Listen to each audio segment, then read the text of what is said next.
Good morning students. Today teaching for class 10th science. Today about the topic compound microscope. About the topic compound microscope. இதை நம்ம தமிழில் கூட்டு நுண்ணோக்கி அப்போ நம்ம சொல்லுவோம். தமிழில் கூட்டு நுண்ணோக்கி அப்போ நம்ம சொல்லுவோம். ஆல்ரெடி நம்ம ப்ரீவியஸ் கிளாஸில் சிம்பிள் மைக்ரோஸ்கோப், அதாவது ஆல்ரெடி ப்ரீவியஸ் கிளாஸில் நம்ம சிம்பிள் மைக்ரோஸ்கோப் பற்றி அண்டர்ஸ்டாண்ட் பண்ணிக்கிட்டோம். அதாவது சிம்பிள் மைக்ரோஸ்கோப் அப்படின்னா அதில் எத்தனை லென்ஸ் இருக்கும் அப்படின்னு பார்த்தோம்னா ஒரே ஒரு கான்வெக்ஸ் லென்ஸ் மட்டும் தான் இருக்கும். அதாவது ஒரே ஒரு லென்ஸ் இருக்கிற கான்வெக்ஸ் லென்ஸ் இருக்கிற இன்ஸ்ட்ருமெண்ட் வந்து சிம்பிள் மைக்ரோஸ்கோப். அதே காம்பவுண்ட் மைக்ரோஸ்கோப் அப்படிங்கிறது அதில் டபுள் லென்ஸ் இருக்கும். அதாவது காம்பவுண்ட் மைக்ரோஸ்கோப்பில் எத்தனை லென்ஸ் இருக்கும்? டபுள் லென்ஸ் இருக்கும். அந்த டபுள் லென்ஸ் அப்படின்னு பார்த்தோம்னா ரெண்டு லென்ஸுமே என்ன லென்ஸ் தான்? Convex lens. அப்போ சிம்பிள் மைக்ரோஸ்கோப்புக்கும் காம்பவுண்ட் மைக்ரோஸ்கோப்புக்கும் டிஃப்ரென்ஸ் அப்படின்னு பார்த்தா, வேறுபாடு அப்படின்னு பார்த்தோம்னா லென்ஸ் தான் வேறுபாடாக இருக்கும். அதாவது சிம்பிள் மைக்ரோஸ்கோப்புக்கு ஒரு லென்ஸ் இருக்கும், காம்பவுண்ட் மைக்ரோஸ்கோப்புக்கு எத்தனை லென்ஸ் இருக்கும்? 2 லென்ஸ் இருக்கும். அது ரெண்டுமே என்ன லென்ஸு? Convex lens. அப்போ சிம்பிள் மைக்ரோஸ்கோப்பை விட காம்பவுண்ட் மைக்ரோஸ்கோப் வந்து ஒரு பொருளை வெரி ஸ்மால் ஆப்ஜெக்ட், அதாவது ரொம்ப மிக சிறிதாக இருக்கக்கூடிய பொருளை மிக தெளிவாக பெரிதாக பார்க்கக்கூடிய தன்மை எதுக்கு இருக்குது அப்படின்னா காம்பவுண்ட் மைக்ரோஸ்கோப்பு இருக்குது அப்படின்னு நம்ம தெரிஞ்சுக்கலாம். இன்றைக்கி டுடே கிளாஸில் நம்ம என்ன டாபிக்ஸ் பார்க்குறோம் அப்படின்னா காம்பவுண்ட் மைக்ரோஸ்கோப் தான் பார்க்குறோம். First one compound microscope. இதை நம்ம தமிழில் கூட்டு நுண்ணோக்கி அப்படின்னு நம்ம சொல்லுவோம். இங்கே ஃபஸ்ட் ஒன்று என்ன கொடுத்துருக்காங்க அப்படின்னா compound microscope is also used see the tiny object. Compound microscope is also used see the tiny object. It has better magnification. அதாவது என்ன சொல்கிறாங்க அப்படின்னா காம்பவுண்ட் மைக்ரோஸ்கோப் யூஸ் பண்ணி வெரி ஸ்மால் ஆப்ஜெக்ட் நம்ம என்ன பண்ணலாம், ரொம்ப பெரிதாக பார்க்கலாம் அப்படின்னு சொல்கிறாங்க. அதுக்கப்புறம் இந்த காம்பவுண்ட் மைக்ரோஸ்கோப்பியில் எத்தனை லென்ஸ் இருக்குது? 2 லென்ஸ் இருக்குது. அப்போ வெரி ஸ்மால் ஆப்ஜெக்ட் நம்ம என்ன பண்ணணும், தெளிவாக பார்க்கலாம். அது இல்லாமல் மேக்னிஃபிகேட்டடு, அதோட இமேஜ், அது பவர் எப்படி இருக்கும்? அதிகமாக இருக்கும். அதாவது அந்த உருப்பெருக்க திறன், பெரிதாக பார்க்கக்கூடிய தன்மை எதுக்கு அதிகமாக இருக்குது? காம்பவுண்ட் மைக்ரோஸ்கோப்பி இருக்குது அப்படின்னு சொல்கிறாங்க. Next magnification power of microscope. அப்போ இந்த மைக்ரோஸ்கோப்புக்கு மேக்னிஃபிகேஷன் பவர் என்னவாக இருக்குது? அதிகமாக இருக்குது. அந்த உருப்பெருக்கு திறன் என்னவாக இருக்குது? அதிகமாக இருக்குது அப்படின்னு சொல்கிறாங்க. The magnification power of microscope அப்படின்னு சொல்லிட்டாங்க can be increased by decreasing the focal length of the lens used. அதாவது என்ன சொல்கிறாங்க அப்படின்னா இந்த காம்பவுண்டு மைக்ரோஸ்கோப்பில் ரொம்ப ஒரு ஆப்ஜெக்டை ரொம்ப தெளிவாக பெரிதாகவும் பார்க்க முடியும், ரொம்ப சின்னதாகவும், அதாவது வெரி ஸ்மால் ஆப்ஜெக்டாகவும் மாற்றி பார்க்க முடியும். அப்போ அந்த லென்த்தை என்ன பண்ணிக்கலாம், அட்ஜஸ்ட் பண்ணிக்கலாம் அப்படின்னு சொல்கிறாங்க. அப்போ அந்த காம்பவுண்ட் மைக்ரோஸ்கோப்பில் இருக்கக்கூடிய அந்த லென்த் அட்ஜஸ்ட்மெண்ட்டை வச்சு அதோட பவர் இன்க்ரீஸ் பண்ணிக்கலாம், டிக்ரீஸ் பண்ணிக்கலாம் அப்படின்னு சொல்கிறாங்க. Next due to the construction the limitation the focal length of the lens cannot be degrees begin beyond certain limit.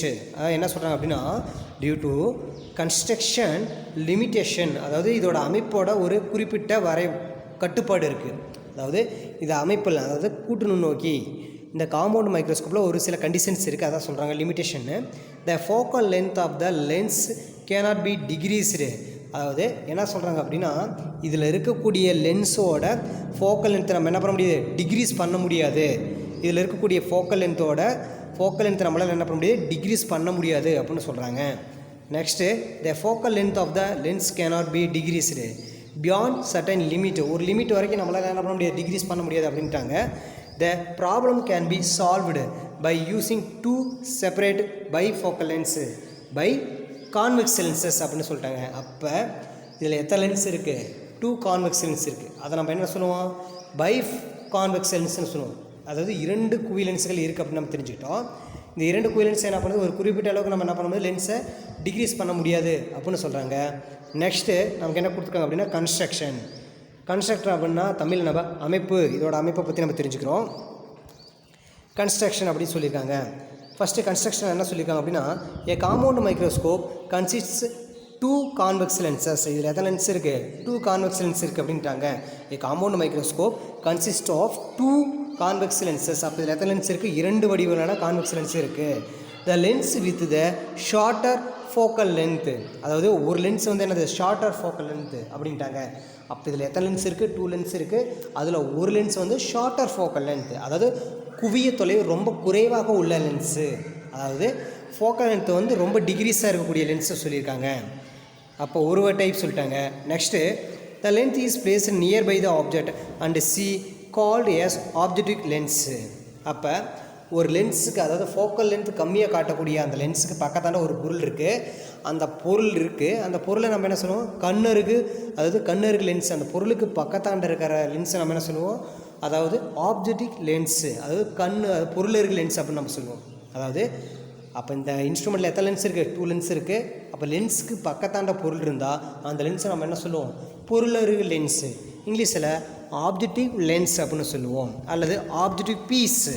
அதாவது அப்படி சொல்லலாம், 2 வகை முறையில் சொல்லலாம். ஆப்ஜெக்டிவ் பீஸ் சொல்லலாம், அல்லது ஆப்ஜெக்டிவ் என்னது லென்ஸ் சொல்லலாம். அதாவது என்ன சொல்கிறாங்க அப்படின்னா பொருளருகு லென்ஸ், பொருளருகு வில்லை அப்படின்னு நம்ம சொல்லலாம். Next, the lens with larger focal length and larger aperture placed near the observer the eye is called as eye. அதாவது என்ன சொல்கிறாங்க அப்படின்னா, அப்போ ஒரு லென்ஸை பற்றி நம்ம தெரிஞ்சுக்கிட்டோம். இந்த காம்பவுண்ட் மைக்ரோஸ்கோப்பில் 2 லென்ஸை நம்ம சொல்லியிருந்தோம். அதில் ஒரு லென்ஸ் வந்து பொருளருகு லென்ஸ், ஆப்ஜெக்ட்டுக்கு பக்கத்தாண்ட இருக்கிறனால அதுக்கு பேர் என்னது ஆப்ஜெக்ட் லென்ஸுன்னு சொல்லலாம், அல்லது பொருளருகு லென்ஸுன்னு சொல்லலாம். அப்போ செகண்ட் டைப் ஆஃப் லென்ஸ், ரெண்டாவது லென்ஸ் என்னன்னா அதோட ஃபோக்கல் லென்ஸ் என்ன இருக்கும், ரொம்ப ஹையாக இருக்குது. அப்போ அது எங்கே இருக்குது சார்னா நம்ம கண்ணுக்கு அருகில் இருக்குது. அதுக்கு பேர் கண்ணருகு லென்ஸ் அப்படின்னு நம்ம தமிழில் சொல்லலாம். இங்கிலீஷில் ஐ லென்ஸ் அப்படின்னு கூட சொல்லலாம். இங்கிலீஷில் நம்ம என்ன சொல்லலாம், ஐ லென்ஸ் சொல்லலாம். அதோட அப்ரச்சர் என்னவாக இருக்குது, ரொம்ப ஹையாக இருக்குது அப்படின்னு சொல்லியிருக்காங்க. The place near the observes eye is called as eye lens or eyepiece அப்படின்னு சொல்லலாம்.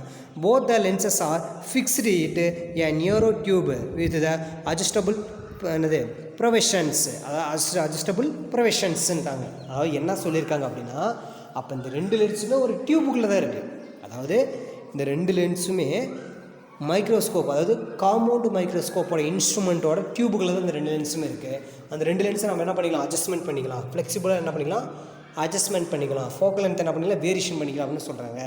அப்போ இந்த மெத்தடில் எது ஒர்க் ஆகுது, காம்பவுண்ட் மைக்ரோஸ்கோப்புங்கிறது ஒர்க் ஆகுது அப்படின்னு சொல்கிறாங்க. காம்பவுண்ட் மைக்ரோஸ்கோப் இதே மெத்தடில் தான் ஒர்க் ஆகிட்டு இருக்கு அப்படின்னு சொல்கிறாங்க. நெக்ஸ்ட்டு நமக்கு என்ன கொடுத்துருக்காங்க அப்படின்னா,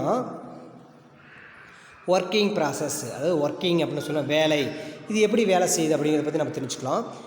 அதாவது இது எப்படி ஒர்க் பண்ணுது அப்படின்னு சொல்கிறாங்க. ஃபஸ்ட்டு ஒன், இந்த ஆப்ஜெக்ட் ஏபி, எப்பயுமே ஒரு பொருள் அப்படின்னு எடுத்துகிட்டா எனி திங்ஸ் எடுத்துக்கலாம், அதை ஆப்ஜெக்ட்னு சொல்லுவோம். அதை என்ன சொல்லுவோம், ஏபி அப்படின்னு சொல்லுவோம். Object AB is placed at a distance slightly the greater than the focal length of object lens. The object AB, ஆப்ஜெக்ட்னு சொல்லிட்டாங்க, ஆப்ஜெக்ட்னு அது ஏபி பொருள் சொல்லிட்டாங்க. Is placed at the distance slightly the greater than the focal length of objective lens. அது என்ன சொல்லியிருக்காங்க அப்படின்னா, ஒரு பொருள் இருக்குது, அந்த பொருளை என்ன சொல்லியிருக்காங்க, ஏபின்னு சொல்லிட்டாங்க. அந்த ஃபோக்கல் லென்த்தை என்ன சொல்லியிருக்காங்க, ஒரு லிமிட் சொல்லியிருக்காங்க. அது என்ன சொல்லியிருக்காங்கன்னா, you greater than F0, you greater than F0. அதாவது ஃபோக்கல் லென்த் கம்மியாக இருக்கும், ஆப்ஜெக்டோட சைஸ் என்ன இருக்கும், பெருசாக இருக்கும் அப்படின்னு அர்த்தம். யூங்கிறது இந்த இடத்துல எதை குறிக்கும் அப்படின்னா, ஆப்ஜெக்ட் பொருளை குறிக்கும். எஃப்ங்கிறது குவிய தொலைவை குறிக்கும், focal length. A real inverted and magnified image, அதாவது ரியல் இன்வெர்ட்டட் அப்படின்னா இது வந்து உண்மையாக தான் இருக்கும், வேணால் தலைகளாக காட்டக்கூடிய தன்மை. ரியல் அண்டு இன்வெர்ட் அப்படின்னு சொல்லிட்டாங்க. உண்மையாக தான் இருக்கும், வேணால் தலைகளாக காட்டக்கூடிய தன்மை அப்படின்ட்டாங்க. அதை வந்து நம்ம என்ன சொல்லுவோம், பிம்பம் அப்படின்னு சொல்லுவோம், அல்லது இமேஜ்னு சொல்லுவோம். அதுக்கு நம்ம லெட்டர் கொடுத்தோம்னா என்ன கொடுக்கலாம், A டேஸ் B டேஸ். அப்போ ஆப்ஜெக்ட்டுக்கு என்ன லெட்டர் கொடுத்தோம், AB.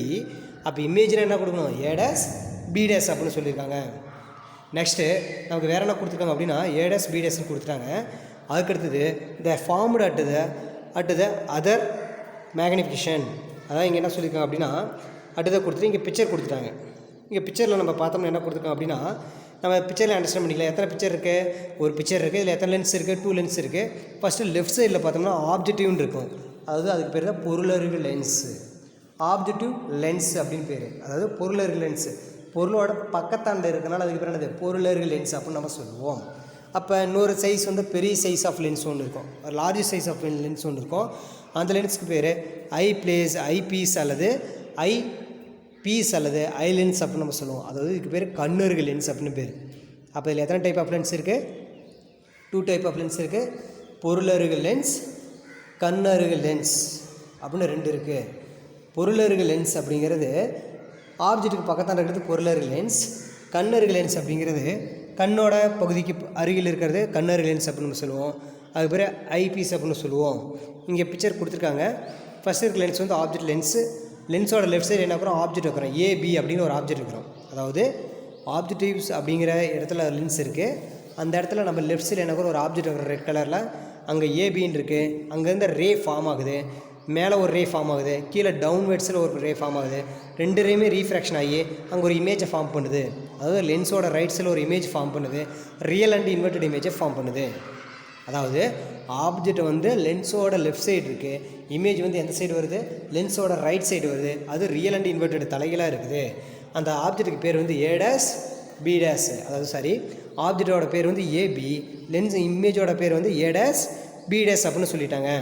அப்போ A டேஸ் B டேஸுங்கிறது இமேஜ். அந்த இமேஜ் வந்து இப்போ ஃபஸ்ட்டு உருவான அந்த இமேஜ் வந்து ஒரு ஆப்ஜெக்டாக நம்ம என்ன பண்ணுறோம், கன்வெர்ட் பண்ணிக்கிறோம். அதாவது அந்த இமேஜையும் நம்ம என்ன பண்ணுறோம், ஆப்ஜெக்டாக கன்வெர்ட் பண்ணோம்னா, அது ஆப்ஜெக்ட்னு எடுத்துக்கிட்டோம்னா அந்த A டேஸ் B டேஸ்லேருந்து ரெண்டு ரே ஃபார்ம் ஆகுது. அதாவது அந்த லார்ஜ் சைஸ் லென்ஸ் நோக்கி போகுது, அதில் போயிட்டு இன்வெர்ட், அதாவது என்னதுன்னா சேஞ்சஸ் ஆகி நம்ம கண்ணை போய் ரீச் ஆகுது. கண்ணை போய் ரீச் ஆகிறப்ப அந்த இமேஜோட சைஸ் எப்படி இருக்கும், ரொம்ப பெருசாக தெரியும், லார்ஜ் சைஸ் தெரியும். அந்த லார்ஜாக தெரியக்கூடிய இமேஜ் தான் நமக்கு எந்த இடத்துல இருக்குது அப்படின்னா ஃபஸ்ட்டு லென்ஸோட லெஃப்ட் சைடு. அதாவது ஃபஸ்ட்டு லென்ஸ் இருக்குது பார்த்தீங்களா, ஆப்ஜெக்ட் லென்ஸு பக்கத்தான ஆப்ஜெக்ட் இருக்கும், அதை தாண்டி கீழே பார்த்தோம்னா லெஃப்ட் சைடில் கீழே பார்த்தா இன்வெர்ட்டாக இருக்கக்கூடிய A double dash B double டேஸுங்கிறத ஒரிஜினல் இமேஜ். அதோட சைஸ் பார்த்தோன்னா ரொம்ப என்லார்ஜ் சைஸாக இருக்கும் அப்படின்னு சொல்கிறாங்க. அப்போ இப்போ பார்த்த இன்ஸ்ட்ருமெண்ட் என்ன இன்ஸ்ட்ருமெண்ட்டு, காம்பவுண்டு மைக்ரோஸ்கோப். இந்த காம்பவுண்டு மைக்ரோஸ்கோப்பில் எத்தனை லென்ஸ் இருக்குது, 2 டைப் ஆஃப் லென்ஸ் இருக்குது. ஆப்ஜெக்ட் லென்ஸ் இருக்குது, ஐ லென்ஸ் இருக்குது. ஃபஸ்ட்டு ஆப்ஜெக்ட் லென்ஸில் பக்கத்தாண்ட ஆப்ஜெக்ட் வைக்கிறோம், இமேஜ் வந்து பார்த்தோன்னா ரைட் சைடில் கீழே ரியல் அண்ட் இன்வெர்ட்டடாக ஃபார்ம் ஆகும். அந்த இமேஜை நம்ம என்னவா கன்வெர்ட் பண்ணிக்கிறோம், ஆப்ஜெக்டாக கன்வெர்ட் பண்ணிக்கிறோம். அந்த இமேஜ் ஃபஸ்ட் இமேஜை நம்ம என்னவா கன்வெர்ட் பண்ணிக்கிறோம், ஆப்ஜெக்டாக கன்வெர்ட் பண்ணிக்கிறோம். அப்போ அது ஆப்ஜெக்டாக எடுத்துக்கிட்டோம்னா அங்கே இருக்கக்கூடிய லார்ஜ் சைஸ் லென்ஸில் போய் அது படும், பட்டானையும் அந்த இமேஜ் என்னாகும் ரொம்ப பெருசாக, அதாவது அதில் வரக்கூடிய ரே போய் லென்ஸில் பட்டு நம்ம கண்ணை ரீச் ஆகும், ஐயை வந்து ரீச் ஆகும். அப்போ இமேஜ் ஃபார்ம் ஆகும். அந்த இமேஜ் எப்படி இருக்கும், ரொம்ப என்லார்ஜ் சைஸாக இருக்கும். அந்த என்லார்ஜ் இமேஜ் எங்கே இருக்கும்னா, அதாவது அந்த ஆப்ஜெக்ட் லென்ஸ் சொன்ன பார்த்தியா, பக்கத்தாண்ட இருக்கக்கூடிய ஆப்ஜெக்ட்டுக்கு பக்கத்தாண்ட இருக்கும், ஆப்ஜெக்ட்டுக்கு பக்கத்தாண்ட ரொம்ப என்லார்ஜாக இருக்கும், அது ரியல் அண்ட் இன்வெர்ட்டடாக இருக்கும். அப்போ இந்த டயக்ராமில் நம்ம என்ன அண்டர்ஸ்டாண்ட் பண்ணிக்கிட்டோம் அப்படின்னா, இந்த இன்ஸ்ட்ருமெண்ட்டில் எத்தனை லென்ஸ் இருக்குது, 2 டைப் ஆஃப் லென்ஸ் இருக்குது. ஒன்று ஆப்ஜெக்டிவ் லென்ஸ் இருக்குது, இன்னொன்று பார்த்தோம்னா என்ன சொல்லுவோம், ஐ லென்ஸ் இருக்குது. ஐ லென்ஸ் இருக்கிறது லார்ஜ் சைஸு. அப்போ இந்த இடத்துல இன்னொன்று என்ன தெரிஞ்சுக்கிறோம் அப்படின்னா, ஃபஸ்ட்டு இமேஜை நம்ம என்னவா கன்வெர்ட் பண்ணிக்கிறோம், ஆப்ஜெக்டாக கன்வெர்ட் பண்ணிக்கிறோம். அப்படி ஆப்ஜெக்டாக கன்வெர்ட் பண்ணோம்னா அப்போ அதில் உருவாக்கக்கூடிய ஒரிஜினல் இமேஜ் எப்படி இருக்கும், ரொம்ப என்லார்ஜாக இருக்கும். அது எந்த பிளேஸில் வரும்னா ஆப்ஜெக்டோட லெஃப்ட் சைடில், அதுவும் கீழே பாட்டத்தில் வரும், என்லார்ஜாக இருக்கும். A double S B double எஸ்ன்னு சொல்லுவோம். நெக்ஸ்ட் நம்ம கீழே என்ன கொடுத்துருக்காங்க அப்படின்னா, அந்த ஒர்க்கிங் மெத்தடில் கொஞ்சம் என்ன கொடுத்துருக்காங்க, the side of the object lens the image behaves as the object for the eye lens. Side of the object lens this image behaves as the object for the eye lens. Eye lens பக்கத்தில் image form ஆகுதுன்னு சொல்லிட்டாங்க. The position of the eye lens is adjusted in such way that the image A dash B dash falls within the principal focus of the eyepiece. அவங்க என்ன சொல்லியிருக்காங்க அப்படின்னா, first lens என்ன lens இருந்தது, object lens இருந்துச்சு. ஆப்ஜெக்ட்லேருந்து வரக்கூடிய image என்னவாக இருந்தது, தலைகளாக விழுந்துச்சு. அதுக்கு பேர் A dash B dash. அந்த A dash B dash நம்ம என்னவா கன்வெர்ட் பண்ணிக்கிறோம், ஒரிஜினல் ஆப்ஜெக்டாக கன்வெர்ட் பண்ணிக்கிறோம் அப்படின்னு சொல்கிறாங்க. falls within the principal focus of the eyepiece. The eyepiece forms a visual enlarged and erect image A double S B double S. இப்போ A double S B double Sங்கிறது original image, ரொம்ப என்லார்ஜடான image அப்படின்னு சொல்லிட்டாங்க. அந்த same side of the object மொதல் எந்த side இருந்துச்சோ அதே சைடில் கீழ் நோக்கி இருக்கக்கூடிய அந்த பிம்பத்துக்கு பேர் தான் என்னது, ஒரிஜினல் பிம்பம். அது A double S B double Sன்னு சொல்லிட்டாங்க. அதுக்கப்புறம் இன்னொன்று என்ன சொல்லியிருக்காங்க அப்படின்னா, the compound microscope has 50 to 200 times more than magnification power than the simple microscope. அதாவது என்ன சொல்கிறாங்க அப்படின்னா, சிம்பிள் மைக்ரோஸ்கோப்போட 50 முதல் 200 வரை என்னது பவர் எதுக்கு அதிகம், காம்பவுண்ட் மைக்ரோஸ்கோப், அதாவது கூட்டு நுண்ணோக்கி பவர் அதிகம் அப்படின்னு சொல்கிறாங்க. நேச்சுரலாகவே இதில் எத்தனை லென்ஸ் இருக்குது, காம்பவுண்ட் மைக்ரோஸ்கோப்பில் 2 லென்ஸ் இருக்குது. அப்போ பவர் நேச்சுரலாகவே அதுக்கு என்னவாக இருக்கும், அதிகமாக இருக்கும் அப்படிங்கிறது நம்ம அண்டர்ஸ்டாண்ட் பண்ணிக்கிறோம். ஓகே ஸ்டூடெண்ட்ஸ், நம்ம டுடே கிளாஸில் என்ன டாபிக்ஸ் பற்றி அண்டர்ஸ்டாண்ட் பண்ணிட்டோம் அப்படின்னா, காம்பவுண்ட் மைக்ரோஸ்கோப் பற்றி நம்ம என்ன பண்ணோம் அண்டர்ஸ்டாண்ட் பண்ணிட்டோம். காம்பவுண்ட் மைக்ரோஸ்கோப் அப்படின்னா கூட்டு நுண்ணோக்கி அப்படின்னு பேர். கூட்டு நுண்ணோக்கி இதில் எத்தனை லென்ஸ் நம்ம யூஸ் பண்ண போகிறோம், 2 லென்ஸ் யூஸ் பண்ண போகிறோம். அதாவது ஒன்று ஸ்மால் சைஸ் லென்ஸ் ஒன்று, இன்னொன்று லார்ஜ் சைஸ் லென்ஸ் ஒன்று. ஃபஸ்ட் லென்ஸுக்கு பேர் ஆப்ஜெக்டிவ் லென்ஸு, ரெண்டாவது லென்ஸுக்கு பேர் ஐ லென்ஸு, கண்ணருக்கு லென்ஸ் அப்படின்னு நம்ம சொல்லுவோம். அப்போ ரெண்டுமே என்ன லென்ஸு, கான்வெக்ஸ் லென்ஸு இருக்குது. அதுக்கப்புறம் இது வெரி வெரி ஸ்மால் ஆப்ஜெக்ட் என்ன பண்ணலாம், வெரி வெரி என்லார்ஜாக நம்ம என்ன பண்ணலாம், வியூ பண்ணி பார்க்க முடியும் அப்படின்னு சொல்லிட்டாங்க. நெக்ஸ்ட்டு இதுக்கு மேக்னிஃபிகேஷன் பவர் என்னது அதிகம் அப்படின்னு சொல்லிட்டாங்க. இதில் வந்து லென்ஸில் வந்து ஒரு லிமிட் வரைக்கும் ஃபோக்கல் லென்த் என்ன பண்ணிக்கலாம், அட்ஜஸ்ட் பண்ணிக்கலாம். ஒரு சில லிமிட்டுக்கு என்ன பண்ண முடியாது அப்படின்ட்டாங்க. அதுக்கப்புறம் கன்ஸ்ட்ரக்ஷன் அப்படின்னா அமைப்பு. இதுக்குள்ளே எத்தனை லென்ஸ் இருக்குது, 2 லென்ஸ் இருக்குது. கான்கேவ் லென்ஸ் இருக்குது, கான்வெக்ஸ் லென்ஸ் இருக்குது அப்படின்ட்டு சொல்லிட்டாங்க. அதுக்கப்புறம் கான்கேவ் லென்ஸ் இருக்குது, கான்வெக்ஸ் லென்ஸ் இருக்குது, 2 லென்ஸ் இருக்குது. அந்த 2 லென்ஸுமே என்ன பண்ணலாம், அட்ஜஸ்ட் பண்ணிக்கலாம் அப்படின்னு சொல்லிட்டாங்க. ஒன்றுக்கு வந்து ஆப்ஜெக்ட் லென்ஸ்னு ஒன்று வந்து ஐ லென்ஸ் அப்படின்னு சொல்லிட்டாங்க. அதுக்கப்புறம் ஒர்க்கிங், இது எப்படி ஒர்க் ஆகுது அப்படின்னா, ஆப்ஜெக்ட்டுக்கு பேர் ஏபி, அதில் உருவாக்கக்கூடிய இமேஜுக்கு பேர் ஏடாஸ் பிடாஸ். அந்த ஏடாஸ் பிடாஸை நம்ம என்னவா கன்வெர்ட் பண்ணிக்கிறோம், ஒரு ஆப்ஜெக்டாக கன்வெர்ட் பண்ணிட்டோம்னா அப்போ ஒரிஜினல் இமேஜ் ஃபார்ம் ஆகும். அதுக்கு பேர் A double dash B double S அப்படின்னு நம்ம சொல்லுவோம். இந்த பிக்சர் வச்சு நம்ம அண்டர்ஸ்டாண்ட் பண்ணிக்கலாம். 2 லென்ஸு, ஆப்ஜெக்ட் லென்ஸ், அதுக்கப்புறம் ஐ லென்ஸ் இருக்குது. ஃபஸ்ட்டு லெஃப்ட் சைடு வந்து ஆப்ஜெக்ட்டு, ஃபஸ்ட் லென்ஸுக்கு லெஃப்ட் சைடு இருக்கிறது ஆப்ஜெக்ட்டு. அதுக்கப்புறம் ஃபஸ்ட் லென்ஸோட ரைட் சைடு வரது இமேஜ். அந்த இமேஜை நம்ம என்னவா கன்வெர்ட் பண்ணிக்கிறோம், ஆப்ஜெக்டை கன்வெர்ட் பண்ணிக்கிறோம். அப்போ ஒரிஜினல் இமேஜ் எங்கே வரும் அப்படின்னா, ஆப்ஜெக்ட் இருக்குது பாருங்கள், ஒரிஜினல் ஆப்ஜெக்டோட சேம் சைடில் கீழே பாட்டத்தில் வரும். அதை நம்ம என்ன சொல்கிறோம், original image A double S B double S அப்படின்னு சொல்கிறோம். இது ஒர்க்கிங் மெத்தட் பார்த்தாச்சு. Next A double S B double S வந்து ஒரிஜினல் இமேஜ்.